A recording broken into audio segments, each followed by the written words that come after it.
তার সাথে আর একটা উদ্দেশ্য ছিল, সেটা হচ্ছে রাজ্যপাল যদি দেখা করেন তাহলে ভারত সরকার এই ব্যাপারে কি করছেন সেই জবাবটা আমরা তার কাছ থেকে নিতাম, ভারত সরকারের প্রতিনিধি যেহেতু তিনি। কিন্তু আমরা অদ্ভুত ভাবে দেখলাম, আমরা যখন চিঠি দিয়েছি বেশ কিছুদিন আগে, সেই চিঠি তারা রিসিভ করেছে এবং জানিয়েছিল যে এই ব্যাপারে তারা, আমরা যে ডেট দিয়েছি সেই ব্যাপারে রাজভবন থেকে জানানো হবে, কিন্তু রাজভবন থেকে কিছু জানানো হয়নি।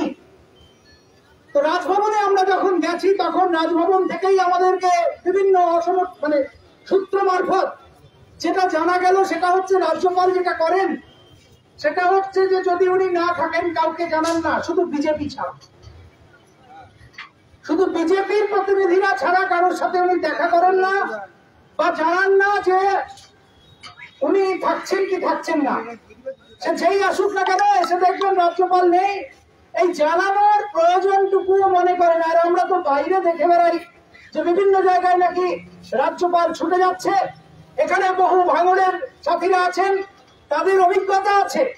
সেটা হচ্ছে যে কিভাবে যেদিন পঞ্চায়েত নির্বাচনের কাউন্টিং হচ্ছে, কাউন্টিং এর সকালবেলা ভাঙড়ে সেই কাউন্টিং স্টেশনে রাজ্যপাল পৌঁছে গিয়েছিল এবং রাজ্যপাল সেখান থেকে চলে আসার পরেই কিন্তু সেই রক্তপাত এবং ঝামেলা ঘটেছিল এবং 3 জন মানুষ সেদিন মারা গিয়েছিল।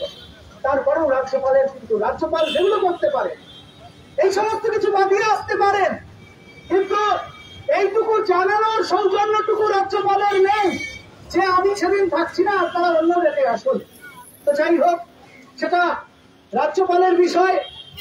আমাদের কাগজটা মূল কথা, তো কাগজটা তারা দিয়েছে এবং রিসিভ করেই আমাদের দিয়েছে এবং রাজভবনের যারা কর্মীরা তারা যথেষ্ট ভালোভাবে আমাদের সাথে করেছে।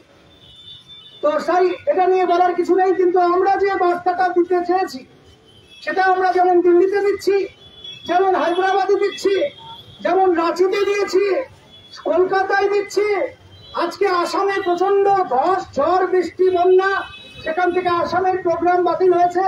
আসামের যিনি রাজ্য সম্পাদক তিনি জানিয়েছেন, কিন্তু ত্রিপুরায় দেওয়া হচ্ছে উত্তরপ্রদেশে, দেওয়া হচ্ছে মহারাষ্ট্রে, কর্ণাটকে এবং তামিলনাড়ু সহ দক্ষিণের সমস্ত রাজ্যে। তো কর্ণাটকের যেটা খবর পাওয়া গেছে, কর্ণাটকে নাকি সব মিছিল মিটিং বন্ধ করে দিয়েছে। মানে এই যে কেন নরেন্দ্র মোদীরা আজকে রাজনীতি সেটা মানুষ পছন্দ করে না, কিন্তু যারা বিরোধী আসনে বসে আছে তাদের যে স্বৈরাচারী রাজনীতি, তাদের যে অগণতান্ত্রিক পদক্ষেপ, তাদেরও সেটাও মানুষ ভরসা করে না। সেই কারণেই আজকে বিজেপির বারবারন্ত এবং সেই কারণেই বিজেপির আজকে স্পর্ধা হচ্ছে যে রাষ্ট্রসংঘে তার যে প্রতিনিধি, সেই প্রতিনিধির যুদ্ধের বিরুদ্ধে ভোট না দিয়ে চুপচাপ বসে থাকছে। আর ভারতবর্ষের বিদেশ মন্ত্রী এস জয়শঙ্কর তিনি বলছেন ইসরায়েল নাকি সন্ত্রাসবাদের বিরুদ্ধে যুদ্ধ করছে, পার্লামেন্টে বলছেন। এর আগে যখন বিজেপি সরকার ছিল সেই পার্লামেন্টে, সপ্তদশ পার্লামেন্টে বিজেপির যিনি বিদেশ মন্ত্রী ছিলেন সপ্তদশ সরকারে, তিনি এস জয়শঙ্কর তিনি বলছেন না আমরা নিরপেক্ষ নই, আমরা প্যালেস্টাইনের পক্ষে, কিন্তু আমরা সন্ত্রাসবাদের বিরুদ্ধে। মানে প্যালেস্টাইন সন্ত্রাস করছে আর ইসরায়েল সন্ত্রাস করছে না। যে নেতানিয়াহু একজন প্রধানমন্ত্রী হয়ে পরিষ্কার বলছে, একবার নয়, এই লাস্ট আমরা যে ভিডিওটা প্রকাশ করেছি সেখানেও আপনারা দেখবেন বলেছে যে যতক্ষণ পর্যন্ত গাজাকে নাকি মাটির সাথে মিশিয়ে না দেবে ততক্ষণ নাকি সে যুদ্ধ চালাবে। ভাবুন আমরা কোন পৃথিবীতে বাস করছি যে একটা দেশের একটা ভূখণ্ডকে নাকি সে শেষ করে দেবে, এই বার্তা দিচ্ছে। আর তার সাথে কূটনৈতিক সম্পর্ক, তার সাথে দোস্তি ভারত সরকার করছে। তো আমরা যদি চুপ করে থাকি, তাই আমরা একটা কথা বলেছিলাম এই প্রচারে, সেটা হচ্ছে এখনকার খবর। যখন আমরা এই সভা করছি তখনকার খবর হচ্ছে যে প্যালেস্টাইনের গাজা, ওয়েস্ট ব্যাংক এবং এই সমস্ত জায়গায় আক্রমণের মধ্যে দিয়ে ইতিমধ্যে 37 থেকে 38,000 শিশু, মহিলা সহ সমস্ত অসামরিক ব্যক্তি মারা গেছে। 38,000 সংখ্যা, এবং সেখানে জল যাচ্ছে না, সেখানে খাবার দিতে দেওয়া হচ্ছে না, একটা অবরোধ করে রাখা হয়েছে। এবং এই অবরোধ যদি চলে, এটা আমাদের কথা নয়, যে সমস্ত মিডিয়াগুলোর আপনারা দেখেন সেখানে বলা হচ্ছে এই অবরোধ যদি চলে, পুরো ভারতবাসী হিসেবে, ভারতের জনগণ হিসেবে আমাদের কর্তব্য হলো এই যুদ্ধের বিরুদ্ধে সর্বোচ্চ সংগ্রাম করা, এই মহতি উদ্দেশ্য নিয়ে যারা তাই এই মিছিলে হেঁটেছেন, যারা এই মিছিলকে সমর্থন করেছেন, যারা বিভিন্ন ভাবে এই মিছিল, এই কর্মসূচিকে সফল করতে উদ্যোগ নিয়েছেন, তাদেরকে সিপিআইএম এর মাসলাইনের পক্ষ কোনটার পক্ষে আপনি? আজকে দেখতে হয় ওই মধ্যপ্রাচ্য থেকে আমাদের দেশে তেল আসে, আমেরিকা যেটা চাইছে তার তো তৈল ভান্ডারকে মজুত করে রেখেছে। যদি মধ্যপ্রাচ্যে ঝামেলা বাঁধিয়ে ওখানকার তেলের ভান্ডারকে নষ্ট করে দিতে পারে, তাহলে তখন আর মানুষের কোনো উপায় থাকবে না। তখন আমেরিকা যেখান থেকে তেল কিনতে বলবে সেখান থেকে তেল কিনতে হবে।